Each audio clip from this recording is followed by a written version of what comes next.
Envie d'investir dans un projet immobilier d'exception à Miami? Découvrez nos résidences ultra luxueuses à Bay Harbor. Profitez d'un cadre de vie privilégié, à 2 pas des plages, de la marina, des boutiques et des terrains de golf. Synagogues, restaurants et supermarchés cachers sont également accessibles en quelques minutes. Appelez-nous dès maintenant au 07 59 62 38 08 pour une présentation exclusive et personnalisée. Confidentialité garantie.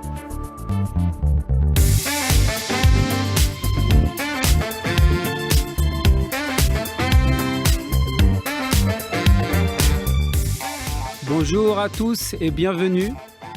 Nous sommes ensemble pour 30 minutes. C'est la première de Capimo et je suis ravi d'être avec vous. Je m'appelle David Messica, je suis professionnel de l'immobilier depuis 25 ans. Et donc depuis 25 ans, je côtoie des particuliers, de la famille, des amis qui me posent toutes sortes de questions sur l'immobilier. Et j'ai aussi animé pas mal de professionnels dans ce métier. Et donc je suis ravi aujourd'hui de vous accueillir pour vous présenter une émission dont l'objectif est de vous donner des conseils pratiques. Parce que l'immobilier concerne tout le monde. Et du coup, pour démarrer cette émission, j'ai la chance d'être accompagné de Alain. Bonjour Alain. Bonjour à tous, bonjour David. Qui va nous aider à y voir clair sur le marché immobilier. Et de Franck. Merci Franck d'être venu de Miami. Bonjour à tous. Pour la partie immobilier à l'international, donc notamment à Miami. Alors, pour vous donner le sommaire de l'émission, je dirais que donc vous avez compris qu'il y aura un point marché. Il y aura également donc investir à l'étranger, que ce soit avec Franck sur la partie Miami, mais également beaucoup me posent des questions sur Israël notamment. Donc on aura aussi quelqu'un sur place pour nous aider pareil à y voir clair. On va également évoquer un cas concret. Alors là en l'occurrence, restez jusqu'à la fin de l'émission, parce qu'à la fin de l'émission, je répondrai à une des questions qu'on me pose très souvent, à savoir est-ce qu'il faut mieux acheter avant de vendre ou vendre avant d'acheter? Grande question. Voilà, donc on va commencer tout de suite avec Alain. Alain, bonjour à nouveau. Bonjour David. Est-ce que tu peux te présenter en quelques mots? Oui, écoute, Alain Le Tailleur, je suis directeur d'animation pour Aviv Group, un groupe que vous connaissez en France avec 2 marques fortes, une qui s'appelle Se Loger, qui accompagne les Français donc depuis plus de 30 ans aujourd'hui sur l'immobilier et Meilleurs Agents notamment, quoi. Donc voilà, et on est Aviv Group, le leader de l'immobilier ou des portails immobiliers en Europe. Super, il y a plus de 30 ans, donc tu étais tout bébé. C'est ça, exactement. Voilà, exactement. Et donc alors, Alain, comme je te l'ai demandé, tu es venu très gentiment en parler avec nous. Question du moment, mais qui est une question récurrente quand on parle d'immobilier.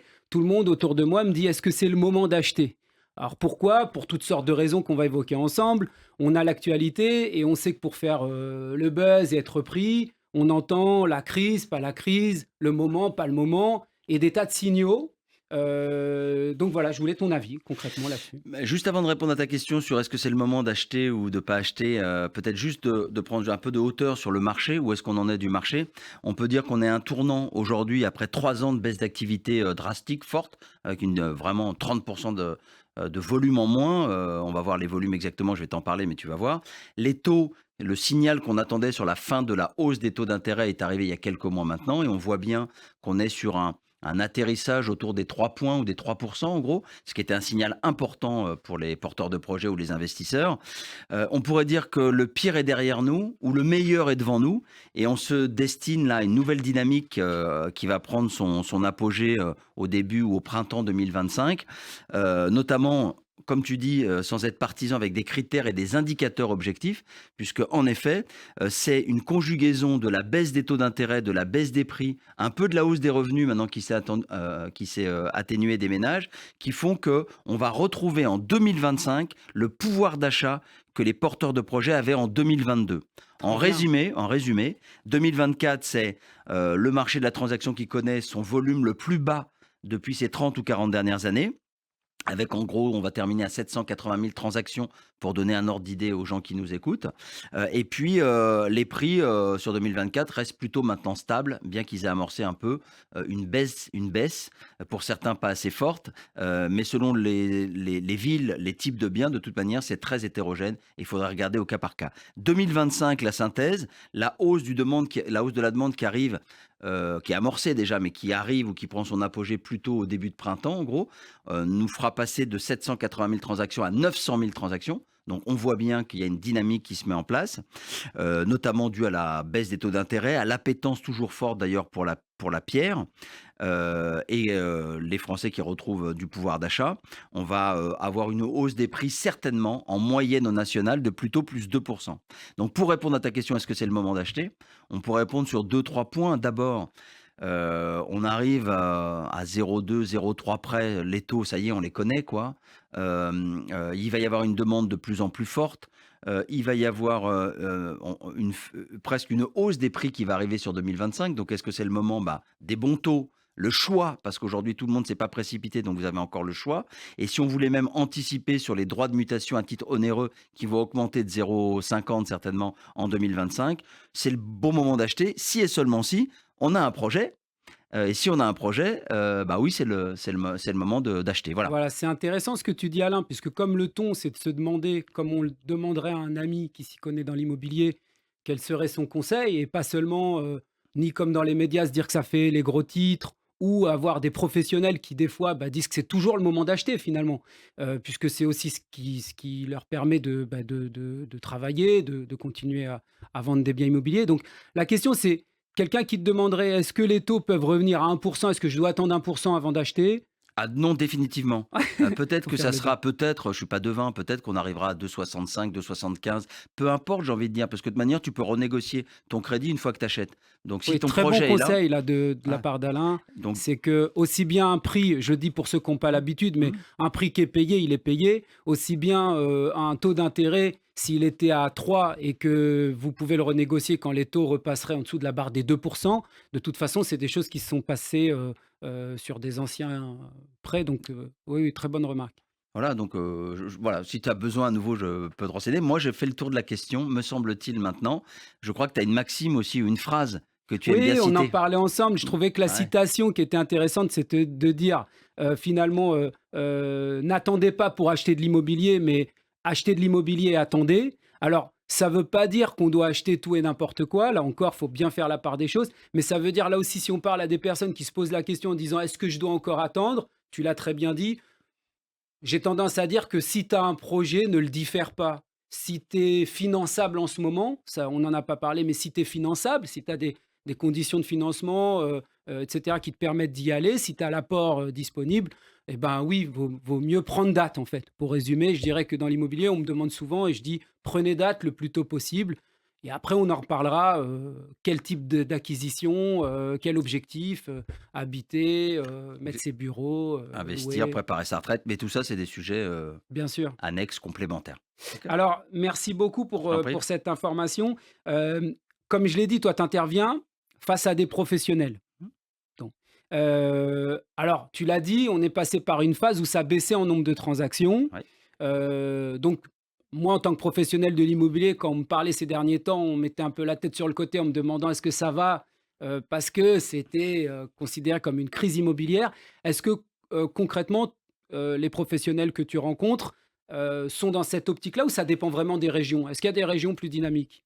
Oui, il y a des régions plus dynamiques, il y a des types de biens plus dynamiques que d'autres, et il y a des régions où ce n'est pas égal. C'est pour ça que je donne à chaque fois où nous, on donne une tendance nationale. Quand je te dis que les prix vont augmenter de plus 2 en 2025, le nombre de transactions, on est sûr qu'il va prendre 100, 120 000 transactions en plus. Donc c'est une preuve, et c'est pas une prophétie, c'est une preuve qu'il y a une nouvelle dynamique. Et après, il y a les indicateurs qui sont en place. Mais oui, c'est très inégal d'un marché à l'autre parce qu'il y a des régions plus dynamiques que d'autres pour plein de raisons. Il y a des régions qui historiquement attirent plus de porteurs de projets que d'autres et d'autres où les prix continuent à baisser.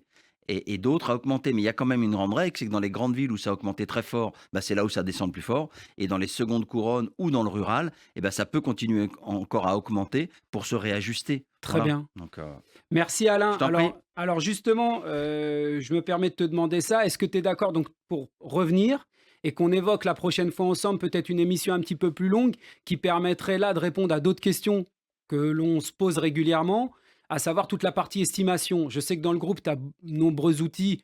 On connaît quasiment tous, Paris, région parisienne, mais même je pense dans toute la France, l'utilisation de meilleurs agents. à savoir mettre une adresse et se demander si c'est bien le prix, avec tout ce qu'il y a derrière comme indicateur. Je pense que, enfin, si tu es d'accord, ce serait sympa de pouvoir en parler et de pouvoir détailler un petit peu la partie estimation. Avec plaisir. Et ces moments délicats nous obligent à nous réinventer et à créer plein d'innovations. Et dans les innovations, bien sûr, qu'il y a l'estimation en ligne qui existe depuis 15 ans, mais maintenant qui est dupliquée d'ailleurs en Europe. Donc elle est valable aussi sur la Belgique, l'Allemagne, etc., etc. Très bien. Et puis il y a des outils qui permettent d'être aidés à la décision des calculs de taux de rentabilité sur des villes, notamment, où on peut aller très très loin. Et ça, c'est des outils gratuits mis à disposition du grand public, y compris d'ailleurs sur ce qu'on appelle les passoires thermiques ou les rénovations Oui, énergétiques, on en parle où on beaucoup a en ce moment. plein d'outils qui aident à la décision, à acheter en toute connaissance de cause ou en faisant les travaux, se faisant accompagner pour que ça reste un très bon investissement. Donc on a plein d'outils, donc avec plaisir pour revenir et Super. montrer ces outils gratuits évidemment à l'audience, aux interlocuteurs qui sont là, quoi. Merci Voilà. beaucoup, Alain. Je rappelle le mail de l'émission capimo.rcj@gmail.com pour poser toutes vos questions. Envie d'investir dans un projet immobilier d'exception à Miami? Découvrez nos résidences ultra luxueuses à Bay Harbor. Profitez d'un cadre de vie privilégié, à 2 pas des plages, de la marina, des boutiques et des terrains de golf. Synagogues, restaurants et supermarchés cachers sont également accessibles en quelques minutes. Appelez-nous dès maintenant au 07 59 62 38 08 pour une présentation exclusive et personnalisée. Confidentialité garantie. Donc, bonjour Franck, merci d'être avec nous. Donc, comme je le disais en introduction, tu viens de Miami. Et donc, l'idée avec toi, c'est dans chaque émission, on se dit qu'on veut aborder l'immobilier à l'international. Et dans cette première émission, on s'est dit acheter en Floride. Alors, il y a beaucoup de demandes. On sait que les Français, comme j'allais dire, beaucoup d'autres personnes dans le monde, aiment les endroits où il fait beau, aiment les endroits où il y a la plage, aiment les endroits où il y a des belles constructions. Donc là, tu es avec nous pour nous parler de tout ça. Donc, si tu peux, pareil, te présenter en quelques mots. Eh bien voilà, je suis agent immobilier sur la Floride maintenant depuis plus de 25 ans. Je m'y suis installé en 97 exactement. Je me spécialise dans la vente et aussi les locations d'appartements en bord de mer Très sur la bien. région de Miami, mais je m'occupe aussi de pas mal. Je fais de la gestion pour mes clients aussi, pour ceux qui ont acheté, et que je les accompagne dans leur achat, dans leur démarche, et ensuite je m'occupe aussi de leurs biens. Parfait. Alors, ça tombe bien que tu parles de toute cette continuité avec tes clients parce qu'encore une fois, l'objectif, tu l'as compris, c'est de non seulement de donner des conseils aux Français qui auraient envie d'investir en Floride, mais de les donner de manière, j'allais dire, la plus objective. euh, Parce que comme tu me l'as dit quand on a préparé l'émission, il y a toutes sortes de biens finalement en Floride. Donc, Bien, chaque personne a des besoins différents, et donc si une personne souhaite obtenir des renseignements sur je lui propose de faire une recherche personnalisée à chaque fois, et donc lui faire parvenir des dossiers qui pourraient convenir à ses objectifs. très bien. Alors, comme on le fera sur d'autres endroits, on va dire que la première question qu'on se pose, c'est qu'est-ce que tu pourrais nous dire, en quelques mots, du marché de la Floride ou peut-être de Miami, parce que c'est peut-être déjà trop de parler d'un marché Le global de la Floride. Non, le marché de la Floride est très dynamique depuis la crise du Covid. Nous avons eu une migration énorme de personnes, de familles qui viennent s'installer en Floride, surtout de New York, de la région de New York et de Californie, qui Alors, deviennent. pour contextualiser, quand on en parlait ensemble, tu m'arrêtes si je dis une bêtise, mais globalement, les personnes sont rendues compte de la qualité de vie et du fait qu'ils pouvaient travailler. Alors, je crois qu'au moment du Covid, il y avait moins d'interdictions, etc.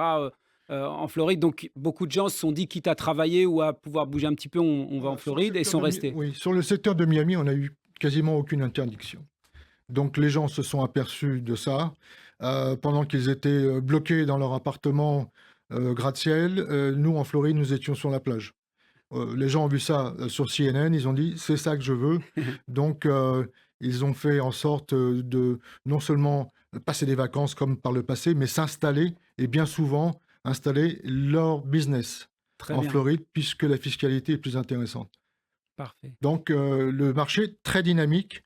Il y a eu quand même un creux, je dois dire, depuis, on va dire, 3-4 mois avant l'élection. Mais vu les résultats, ça va repartir de plus belle. D'accord. Alors, pareil, quand au début on se dit la Floride, pourquoi pas, sans rentrer aujourd'hui dans les détails, on a dit qu'on le ferait certainement sur une autre émission, mais si tu devais donner, on va dire, l'entrée, pas l'entrée de gamme, parce que on ne le dira pas comme ça, mais on va dire, je suis français, je me dis que non, je ne peux pas investir, admettons, à moins d'1 million d'euros sur Miami. C'est pas du tout le cas. Il y a l'intérêt et l'avantage de la région de Miami, c'est qu'il y a absolument tous les prix. Il y a un éventail de propriétés. Ça peut être une maison, ça peut être un petit appartement, un pied-à-terre, quelques studios qui sont tout à fait abordables, malgré quand même une hausse récente, hein, surtout dans le neuf. Mais on peut obtenir quelque chose de très bien entre 300 et 400 000 $. Super, Dans un super. très bon Donc on peut rentrer. quartier, une belle surface, avec des prestations. Toujours des prestations, évidemment. Est-ce qu'on peut parler, parce que je sais que c'est plutôt c'est pas les mètres carrés, mais les pieds carrés, mais est-ce qu'on peut parler quand même d'une notion de prix au mètre carré ou c'est aussi vaste que de dire à Paris, on a du 8-10 000 à certains endroits et du 25 à d'autres? Je ne me suis pas préparé par rapport à ça, Ah cette non, question, mais c'est très, c'est très variable. c'est très variable et je répète que c'est beaucoup plus, comment dirais-je, abordable que les gens pensent en général. Très Bien bien. évidemment, on a aussi Du haut de des gamme. produits très haut de gamme, de plus en plus d'ailleurs, surtout sur le bord de mer, avec des grosses surfaces. Donc là, on arrive très facilement dans les 4, 5, 6 millions. Mais ce n'est pas la majorité du parc qui est D'accord. disponible. Alors on s'était demandé aussi quels conseils on pourrait donner aux Français qui souhaitent investir en... Moi, j'ai un conseil à leur donner, c'est trouver un bon agent. C'est la- Vous avez besoin d'un seul agent, vu que nous avons regroupé tout ce qui est à vendre, tout ce qui est à louer, sur une base que nous partageons. Donc un D'accord, agent a accès à absolument tout ce qui est à vendre sur le marché. Et donc l'agent, un seul suffira s'il est bon. Il n'est pas nécessaire d'aller d'agence en agence, on a tous la même chose à vendre. d'accord. Donc comprendre ce que les clients, particulièrement les clients français, désirent, ont en tête, je leur propose bien évidemment de contacter et les suivre avec tous les services en français qui seront nécessaires après l'achat. Très bien. Oui, parce que ce qui peut faire peur sur un achat à l'étranger, quand on voit déjà comme c'est complexe en France, les lois qui viennent les unes par-dessus les autres, etc., quand on est notamment bailleur, toi, vraiment, de ce côté-là, tu es capable d'accompagner, c'est ce que tu fais, j'imagine, en fait. Oui, moi et puis une équipe entière avec qui je travaille depuis des années. Donc une équipe francophone, tout ce qui est loi, tout ce qui est... On n'a pas de notaire, donc les avocats parlent français, les assureurs. Si vous souhaitez créer une société aussi, ça peut se faire tout à fait. Alors oui, très intéressant, on va pas en parler beaucoup maintenant, mais on fera une émission. Ce que j'ai trouvé très intéressant dans ce que tu m'as dit sur, les différents, investissements possibles à Miami, je dirais qu'il y en a, allez, deux qui m'ont forcément plus, marqué que les autres. Le premier, c'est celui que tu m'as indiqué concernant la possibilité d'investir pour avoir la green card, c'est ça? Exact. Il existe sur Miami à l'heure actuelle des programmes qui sont organisés par le gouvernement fédéral, donc qui sont garantis pour obtenir, bon, ce sont les investissements qui se chiffrent à peu près à $1 million quand même, mais cela vous garantit une carte verte pour vous et vos enfants si vous en avez de moins de 18 ans. Donc c'est la...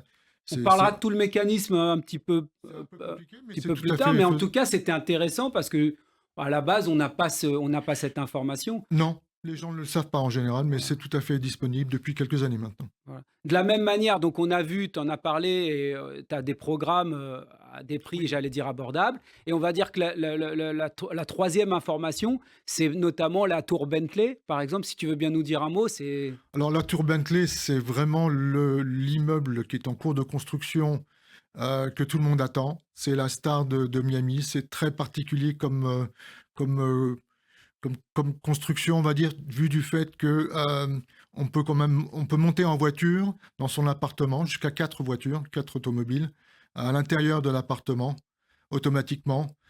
Et cet immeuble sera livré en 2028, il sera sur la plage, et ce sera l'Uber Uberlux, vraiment quelque chose de très, très, très spécial, unique au monde, je tiens à le dire. Et maintenant, donc, je suis ravi d'accueillir Arié. Bonjour Arié, comment vas-tu? Baruch Hashem, bonjour, ça va très bien.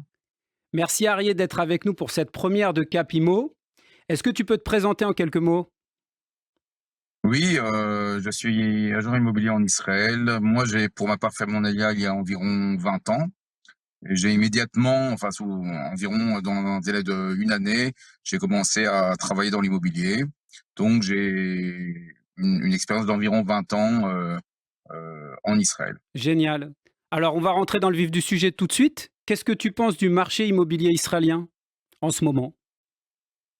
En ce moment, donc c'est un marché qui a repris en fait, qui a repris il y a environ, je dirais, 2 ans. C'est un marché qui est très dynamique. On a énormément d'investisseurs, israéliens et étrangers. Et on a des villes en fait des villes en fait qui sont des très bons investissements. Un marché qui est très très très dynamique. Parfait.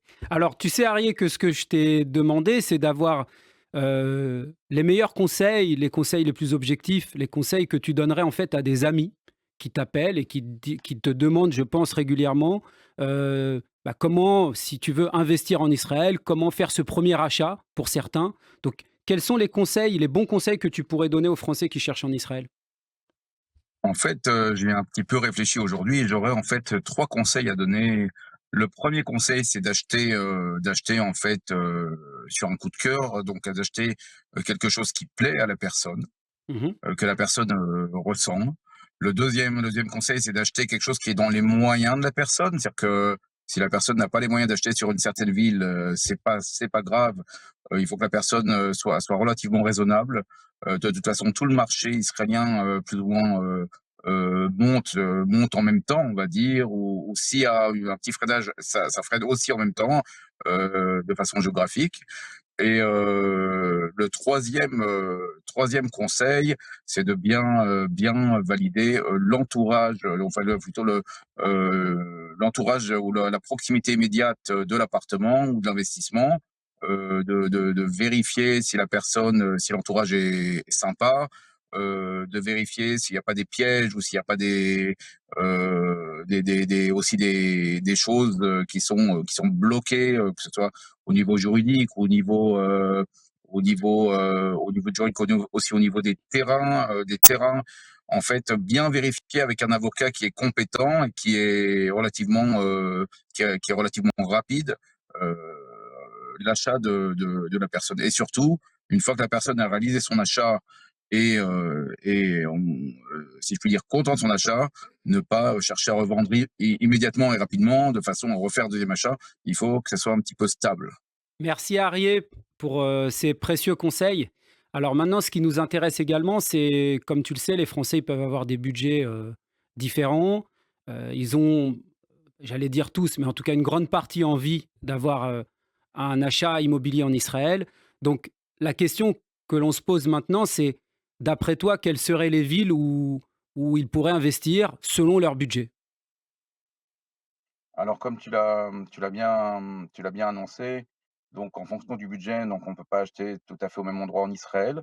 Les personnes qui ont des budgets relativement conséquents peuvent acheter à Tel Aviv ou à Jérusalem, et les personnes qui ont des budgets moindres vont acheter dans des zones qui sont aujourd'hui encore beaucoup moins onéreuses, mais des zones qui montent, comme Ofakim, Beersheva, peut-être Ashkelon, qui est déjà monté en fait, Arad aussi, qui reste dans des très très très bons prix et avec un bon rapport locatif, Très bien. sachant qu'aujourd'hui en Israël, statistiquement, Jérusalem, Beersheva et Ofakim sont des destinations très très très prisées au niveau du marché de l'immobilier.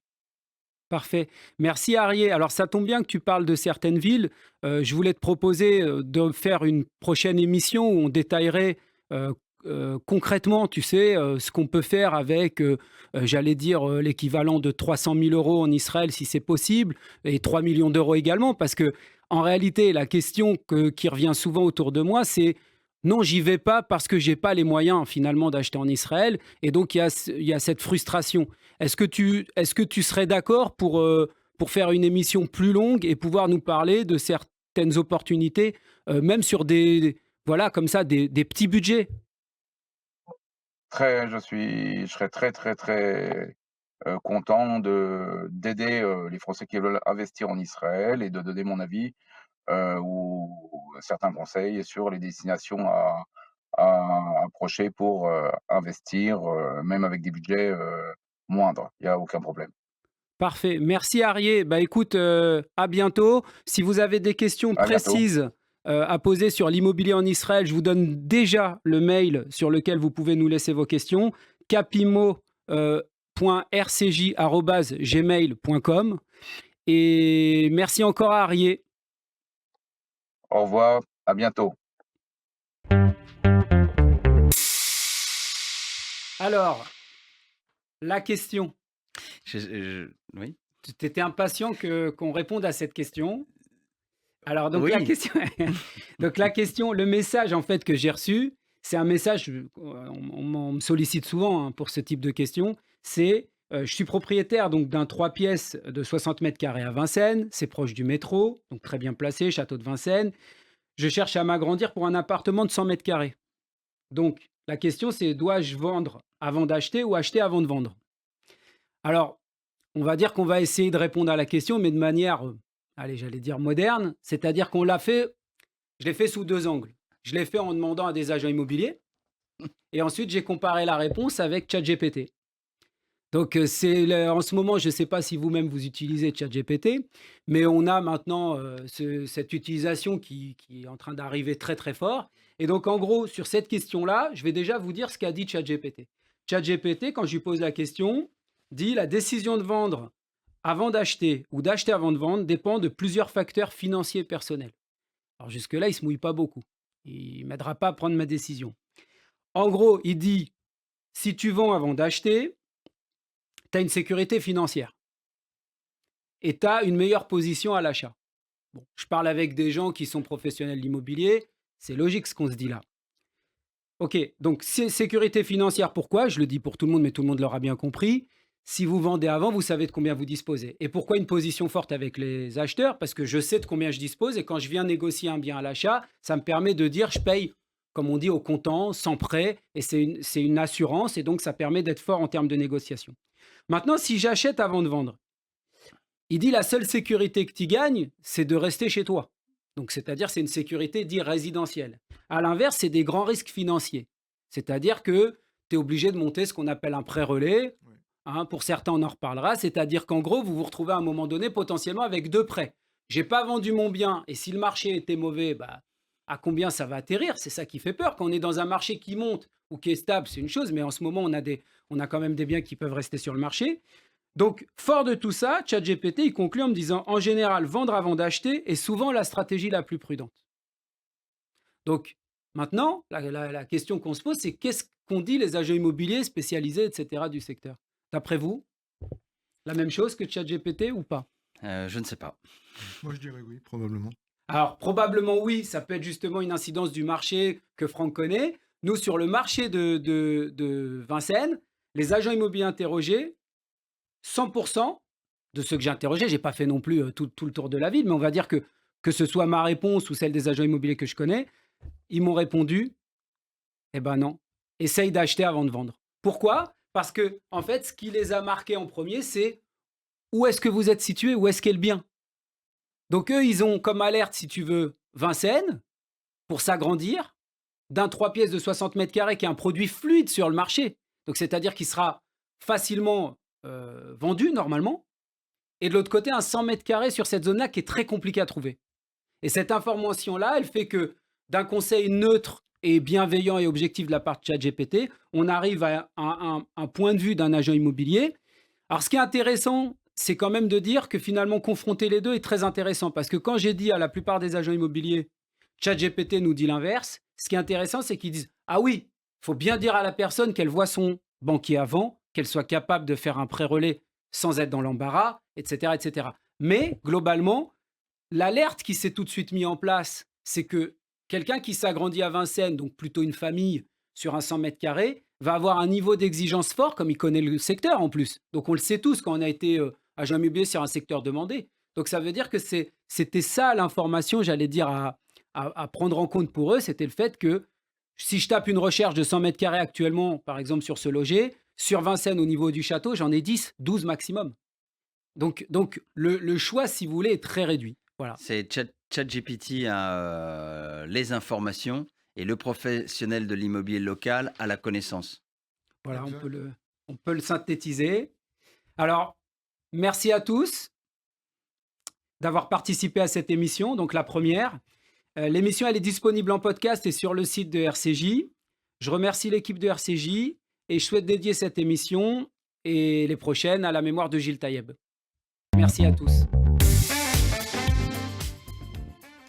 Envie d'investir dans un projet immobilier d'exception à Miami? Découvrez nos résidences ultra luxueuses à Bay Harbor. Profitez d'un cadre de vie privilégié, à 2 pas des plages, de la marina, des boutiques et des terrains de golf. Synagogues, restaurants et supermarchés cachers sont également accessibles en quelques minutes. Appelez-nous dès maintenant au 07 59 62 38 08 pour une présentation exclusive et personnalisée. Confidentialité garantie.